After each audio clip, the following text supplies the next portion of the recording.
ஒருவேளை இந்த பொங்கல் பண்டிகையில் விஜயின் ஜனநாயகன் திரைப்படம் வெளியாகவில்லை என்றால் அதற்கு பிறகு ரிலீஸ் செய்வதில் ஏகப்பட்ட சிக்கல்கள் எழலாம் என்று கூறப்படுகிறது. சுமார் 300 கோடி ரூபாய்க்கும் அதிகமான பட்ஜெட்டில் உருவாகி இருப்பதால் பாக்ஸ் ஆபீஸ் வசூல் வேட்டை நிகழ்த்த வேண்டிய கட்டாயம் ஜனநாயகனுக்கு இருக்கிறது.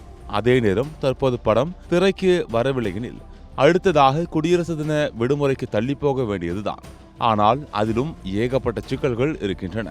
அஜித்தின் மங்காத்தா திரைப்படம் 23ஆம் தேதி ரீரிலீஸ் ஆகிறது.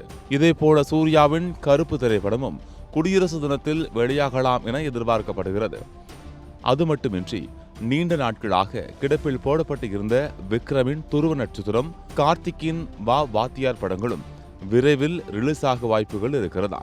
எனவே ஜனவரி கடைசியில் அஜித், விக்ரம், சூர்யா, கார்த்தி ஆகியோரின் படங்கள் அடுத்தடுத்து வரிசை கட்டி வெளியாகலாம் என்ற சூழல் உருவாகியுள்ளது.